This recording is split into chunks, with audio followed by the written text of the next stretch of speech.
vidéos et ces informations que vous pouvez suivre sur la prématurité, elles concernent vraiment un grand nombre de professionnels, que ce soit des professionnels du médical ou hors médical.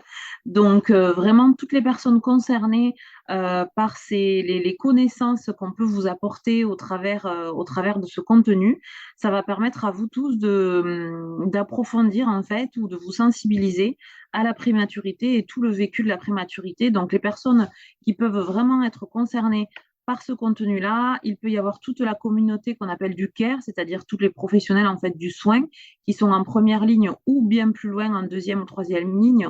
Je peux par exemple citer les médecins, les infirmières puéricultrices, les auxiliaires de puériculture qui travaillent aussi dans les services. Il y a aussi les kinésithérapeutes, des ostéopathes, des psychomotriciens et psychomotriciennes. Nous pouvons penser aussi aux ophtalmos, aux ophtalmologistes, ostéopathes, mais aussi les dentistes pour plus tard. Nous avons aussi les médecins généralistes de façon plus globale, que ce soit pour la famille ou pour l'enfant, mais aussi on peut penser aux diététiciennes, aux nutritionnistes. N'oublions pas également, quand on est sorti de l'hôpital, tous les professionnels qui travaillent dans les laboratoires de prélèvement, qui peuvent aussi être sensibilisés à ce vécu de prématurité.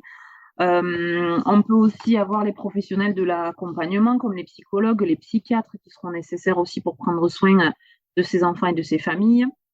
On peut penser à toute la communauté du social. Dans le social, on peut avoir tout ce qui est assistante sociale, qui vont aider dans les démarches, etc. Donc, bien connaître le phénomène de la prématurité est important aussi, avec tout ce qui est les professionnels de crèche, donc ça peut être des CAP, des auxiliaires de puériculture, etc. Des éducatrices de jeunes enfants, des éducateurs spécialisés, des moniteurs éducateurs.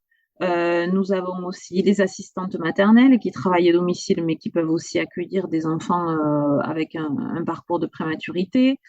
On peut penser également aux TISF, les techniciennes d'intervention sociale et familiale qui interviennent à domicile.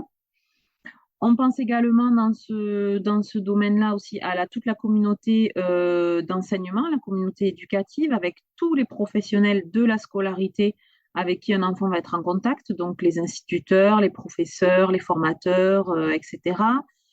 Mais aussi les professionnels de l'accompagnement, on va dire, du périscolaire. Ça peut être les centres de loisirs, ça peut être les activités sportives, éducatives ou de loisirs, etc. Tout ce contenu s'adresse bien évidemment aussi à toute la communauté, on va dire, des familles au sens large et plutôt de l'entourage, donc toute personne, on va dire, de l'entourage des familles prématurées qui peuvent du coup venir chercher là un grand nombre d'informations et de renseignements pour être au plus juste adapté dans l'accompagnement et la posture auprès des prématurés et de leurs parents. Voilà, il y en a certainement des professionnels qui ont été oubliés dans toute cette liste, mais voilà, à partir du moment où on fait partie du care, du social, de l'enseignement, de l'éducation, on peut vraiment être en contact avec ces familles et être au plus juste lorsqu'on est informé, formé et informé.